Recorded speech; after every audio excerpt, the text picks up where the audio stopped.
Era uma vez uma jovem de 19 anos que, após colocar um filtro numa fotografia onde ficava com o cabelo numa cor meio violeta, roxa, decidiu que seria boa ideia pintar o cabelo dessa cor. E pintou.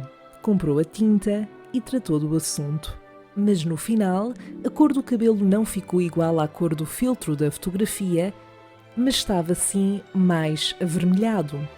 Conclusão: a jovem, passado cerca de um mês, estava farta e foi à cabeleireira para tentar voltar ao tom natural do seu cabelo, mas o máximo que conseguiu foi ficar ruiva. Esteve mais de um ano a deixar crescer o cabelo para voltar ao tom natural, sendo que chegou a uma certa altura em que teve metade do cabelo laranja e metade do cabelo castanho. Sim, essa jovem fui eu.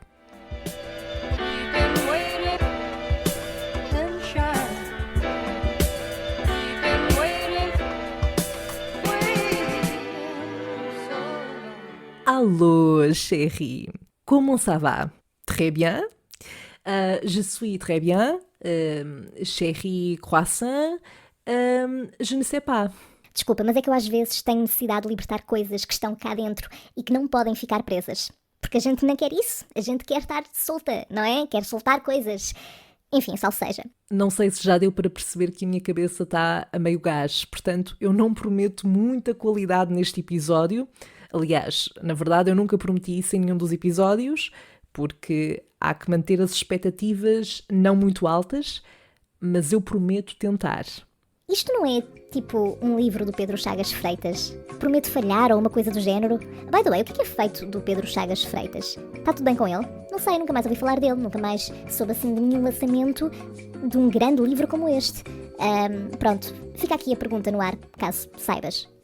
Antes de avançar para aquilo que te venho contar hoje, quero só desabafar aqui uma coisita com a qual, na verdade, eu sofro todos os anos, e que é o facto de o feed do meu Instagram estar rodeado de pessoas que já iniciaram a época balnear. E, portanto, é stories na praia, é fotos no feed na praia, na piscina.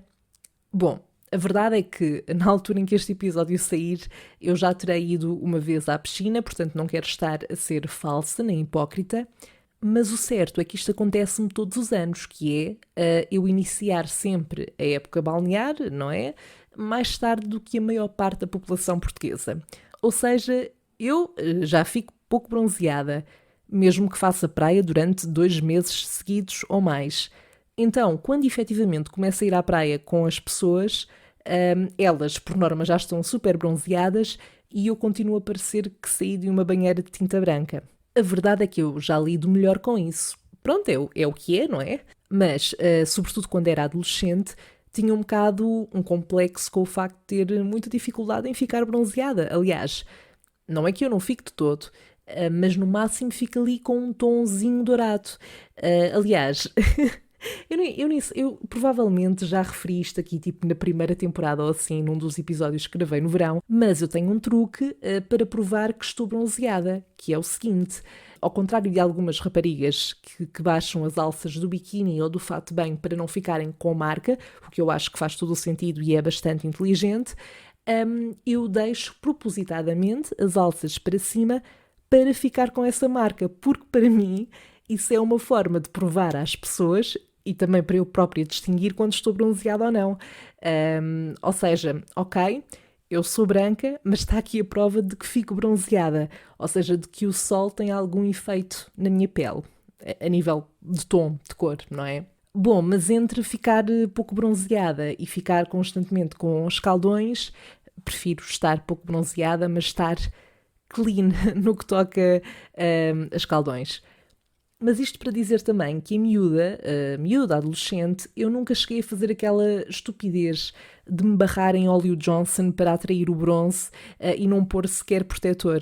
É verdade que tive os meus complexos, tive as minhas decisões mais estúpidas, como boa adolescente que fui, mas nunca cheguei a fazer isso. O que eu fiz no limite foi comprar aqueles bronzeadores e protetores que diziam que era mesmo para o bronze. E de facto tinha alguma esperança que aquilo fizesse algum efeito, mas não fazia, nunca fez. Portanto, eu não tive outro remédio que não aceitar o facto de não bronzear muito. E pronto, vou à praia na mesma e à piscina. Assim sendo, e depois deste monólogo sobre o meu não bronze, que não interessa a ninguém, na verdade, vamos então prosseguir para a história que te venho hoje contar. A verdade é que não é bem uma história, é mais uma experiência muito à Sandra Faria, e portanto vamos começar aqui por um pouco de contexto, que eu acho que é importante. Eu só aprendi a nadar relativamente tarde, se é que se pode dizer tarde ou cedo, mas eu acho que a maior parte das pessoas aprendem quando são crianças, e eu só aprendi com os meus 11 ou 12 anos, arrisco-me a dizer com 13. E porquê? Bom, eu sempre fui uma criança que adorou estar no mar. Eu adoro, desde sempre, estar no mar. Sou aquela pessoa no grupo que vai à praia ou à piscina, que passa a maior parte do tempo dentro da água. Mas eu não sei porquê. A verdade é que eu tinha muito medo, sobretudo em miúda, de estar em zonas fora de pé e também de ondas muito grandes, isto no caso da praia.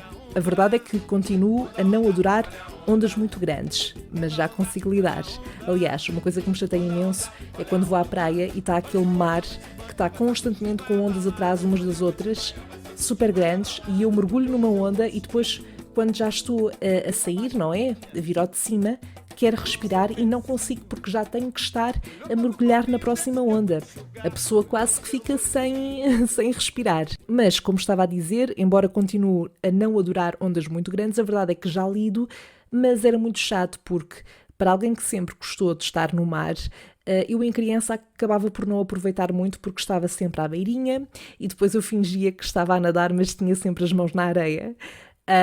E depois brincava, obviamente, às sereias e tal, mas eu era uma sereia de merda, porque eu devia parecer mais um peixe que já só nadava com uma barbatana e que estava a dar à costa depois de alguém ter tentado pescar. Pronto, era assim uma coisa um bocado estranha de se ver, diria eu. A verdade também é que, sendo criança, primeiro eu estava-me um bocado a cagar se as pessoas estavam a julgar ou não. E depois acho que se aceita mais, não é? Que as crianças façam as brincadeiras que querem fazer onde quer que façam. Mas, tendo este contexto em conta, chegou ali uma altura em que eu decidi, juntamente com os meus pais, inscrever-me na natação. Mas a verdade é que eu nunca quis fazer natação a sério. Eu não quis ir para a natação porque eu adorava fazer natação e até eventualmente evoluir e ir para competições. Não, eu só queria aprender a nadar e a flutuar. Ou seja, no fundo, eu só queria conseguir ir à praia e à piscina sem me afogar, sem correr esse risco. Como eu não sabia nadar de todo, eu comecei por ir para a piscina dos putos.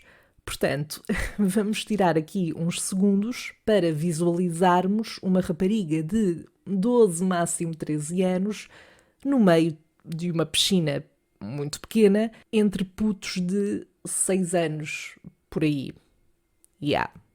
Podes ficar com esta imagem. But I did my thing.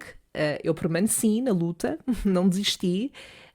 Não me deixei levar pela vergonha. Também com 13 anos acho que acabava por me borrifar um bocadinho para isso. Quer dizer, lembro-me de ficar um bocado constrangida, mas era o que era, tinha que ser. Pronto, e lá andava eu de um lado para o outro agarrada a uma pranchinha, porque, sobretudo no início, não é? Quando ainda não sabia como é que a coisa funcionava, para não ir ao fundo. E depois, passado essa fase, passei então para a piscina dos adultos. Aí já tinha as bases para não me afogar, mas eu decidi continuar para aprender a nadar, mesmo bem, ou seja, para a minha capacidade de nadar, lá está, a ficar sólida, e também era sempre uma forma de fazer exercício. Mas, Chéri, a verdade é que eu não me aguentei lá muito tempo porque eu odiava aquilo. Primeiro, há que dizer que é um desporto puxado. Eu lembro-me de ficar, claro que isto tem a ver com uma questão de resistência, eu acho que com o passar do tempo, dos anos, a pessoa vai ganhando cada vez mais uma maior resistência, não é? Mas era muito cansativo. Eu lembro-me que ficava, das piscinas que fazia, ficava tipo quase sem fôlego. E depois, nadar de bruços para mim era tranquilo.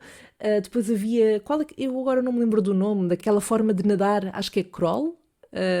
estou a dizer, não sei se estou a dizer bem, mas pronto, achava um bocadinho chato e cansativo, não era a minha cena, mas aquilo que eu odiava mesmo e que basicamente foi o motivo que me levou, não só, mas sobretudo, que me levou a deixar a natação, era o saltar da prancha para fazer aqueles mergulhos. Eu acho que agora lido muito melhor com vertigens e até gosto de estar em situações em que estou em, sei lá, em altura, por exemplo, quando estou no avião ou quando estou em pisos, nos últimos pisos de um prédio ou seja o que for. Eu gosto dessa sensação, mas sobretudo quando era mais nova, existiam alguns contextos nos quais eu tinha muitas vertigens e não gostava de estar, e este era um desses. Apesar da distância entre, eu não sei se estou a dizer bem ou dizer prancha, mas pronto, entre o sítio para saltar para a água e a água não ser muito grande, a verdade é que eu lá de cima e depois tendo que colocar a cabeça, o queixo junto ao peito, aquilo dava uma perspectiva, não sei, dava-me imensas vertigens e eu odiava aquela sensação. E depois sentia também que mergulhava sempre mal, de uma forma um bocado bruta, e depois ficava sempre um bocadinho ansiosa com o facto de estar a mergulhar num sítio em que eu sabia que não tinha pé, apesar de já saber nadar, portanto ter as bases para não me afogar, tinha sempre alguma ansiedade que me fazia pensar: oh meu Deus, isso acontece alguma coisa e eu aqui não tenho pé e afogo-me. claro que tendo ali, sobretudo, acho que era uma professora, sobretudo estando ela ali mesmo ao lado, isso não seria um problema à partida, mas pronto, aquilo fazia muita confusão. Então eu chegou um dia em que já não estava nada motivada para ir para as aulas de natação e ela pôs-me a saltar da prancha e eu comecei-me a passar porque não queria nada fazer aquilo. Então eu fiz uma coisa da qual eu não me orgulho, mas vamos ter presente que eu tinha 13 anos, e pronto, na altura foi a primeira solução que me veio à cabeça para escapar daquela situação. Então eu mandei uma ganda peta a dizer que me estava a sentir super mal disposta, que me estava a doer a barriga, que precisava de parar. Eu acho que a minha professora não comprou muito esta mentira, porque pronto, eu comecei a aula chill e depois quando foi para saltar da prancha e saltei uma vez, pronto, é que decidi dar aquele chacho para escapar. Eventualmente, pronto, lá me fui embora, não fiz o resto da aula, acho que também não faltava muito, pronto, mas também foi a última aula que eu fui, porque lá está, eu já só continuava para aperfeiçoar, no fundo, o meu nadar. O meu nadar, pronto, as minhas skills de natação. Mas não era uma coisa que me desse gosto de fazer, portanto eu preferia se calhar investir noutras atividades de desporto de que gostasse mais, eventualmente dança, outras coisas, do que estar ali e ser um frete para mim também estar a fazer aquilo e depois ser algo que me causava alguma ansiedade. Portanto eu acho que não cheguei a voltar lá, depois anulei só a minha inscrição e pronto. Isto para dizer que não, eu não me orgulho de ter mandado uma mentirinha, mas todos nós já fizemos isto, pelo menos uma vez na vida. Não me venham com tretas. Não posso ser só eu. E pronto, na altura aquilo na minha cabeça foi a saída mais rápida para não ter que lidar com aquela situação. E pronto, cá estamos. O certo é que eu sou um bocado peixinho e lá está, eu adoro estar no mar. Aliás, ir à praia para mim e não ir à água faz-me sempre ficar com a sensação de que não aproveitei bem. E fico sempre muito chateada quando há aqueles dias em que a água está um gelo ou que também não está muito seguro ir à água, e eu fico sempre chateada quando não vou à água porque lá está, sinto que não aproveitei na íntegra a experiência daquele dia de praia. Mas eu confesso que quando estou numa zona em que não tenho pé ou em que a água lá está muito mexida, com muitas ondas, pronto, não é o meu cup of tea, ok? Eu não sou muito fã desse tipo de situações.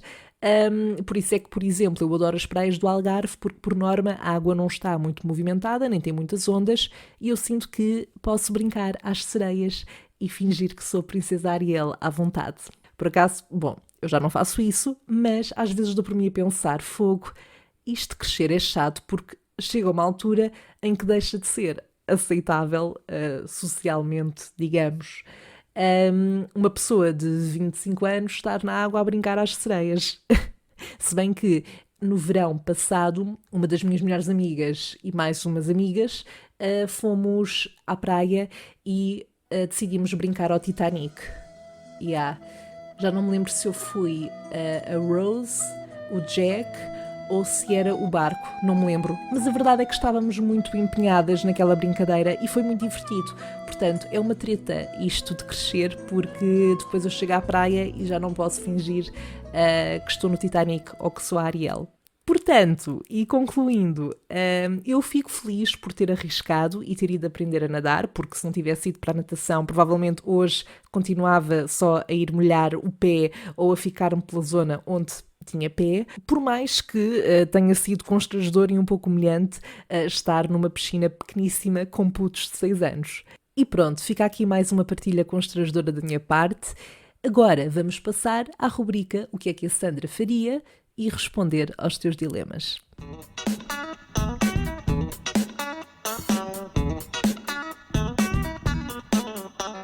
Para este episódio, selecionei 2 dilemas que me enviaram ao longo da semana. O primeiro é da Elsa Mendes, que pergunta o que é que a Sandra faria se fosse a única mulher na Terra. Bom dilema. A verdade é que eu acho que isso, para já, ia ser super aborrecido. Além disso, significaria também que eu teria que enfrentar sozinha algumas das lutas que hoje em dia as mulheres ainda têm de levar, não é? De enfrentar, e isso dificultaria o processo. Mas eu provavelmente juntaria os homens que quisessem contribuir para essas lutas de forma a ter sempre um backup, um apoio. E pronto, eu sinto que esta resposta está a ser uma seca e que é tipo só a coisa mais básica de se dizer. Mas algo que eu também gostava de fazer, sendo a única mulher na Terra e mantendo a memória que eu tenho das coisas que existem, que já existiram, nomeadamente de pessoas que já estiveram neste planeta, era mudar o meu nome para Beyoncé e tentar reproduzir a sua carreira. Isto porquê? Porque é que eu me lembrei desta ideia. Eu não sei se já viste um filme que basicamente conta a história de um músico que é fã dos Beatles e há um dia em que ele acorda e a banda já não existe, embora ele tenha a memória de todas as músicas e da carreira da banda que a banda teve. E, portanto, o que é que ele faz? Ele lança essas músicas como se fosse da sua autoria. Eu acho que é esta a história, eu já vi há algum tempo o filme, mas se quiseres ver, chama-se Yesterday. E, portanto, tendo por base este plot, este exemplo, eu acho que faria isso, mas em relação à Beyoncé. Isto a contar que soubesse cantar, claro, porque pelo menos nesta vida não está famoso para nesse campo. Mas sendo este um dilema, pronto, eu posso imaginar e responder o que eu quiser. Portanto, vamos ficar com esta resposta. Bom, prosseguindo então para o próximo dilema, que foi enviado pelo Miguel Carvalho. O Miguel pergunta o que é que a Sandra faria se tivesse que mudar o nome do podcast. É uma questão engraçada porque eu acho que, de forma geral, quando algo, seja um conteúdo, um produto, seja o que for, já tem um determinado nome, uma designação há algum tempo, é difícil desassociá-lo desse nome e tentar imaginar ou dar-lhe outro nome. Sei lá, para mim é estranho se eu agora deixasse de me chamar Sandra, parece quase que a minha identidade mudava um bocadinho. Mas eu acho que acabaria por optar por um sinónimo que traduzisse aquilo que o podcast representa e não sei lá, podia ser Deus me livre. Sei lá, imagina, Deus me livre, um podcast de Sandra Faria. Até acho que é catchy, não é? Quem é que nunca usou esta expressão, Deus me livre? Por acaso, no outro dia, em conversa com uma amiga minha, ela disse uma expressão da qual eu fiquei absolutamente fã e acho que vou mesmo adotar para o resto da minha vida, em determinados contextos, que é Deus me livre, mas quem me dera. Quem nunca? Quem é que nunca se identificou com esta frase, com este ditado?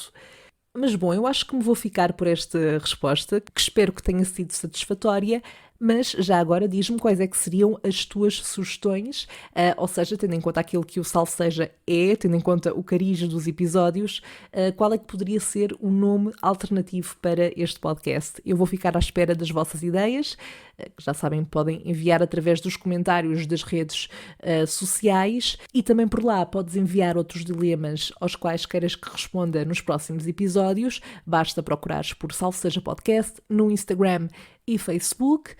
E é isto, Sherry. Conto contigo desse lado no próximo episódio. Até lá, vamos falando também pelas redes sociais.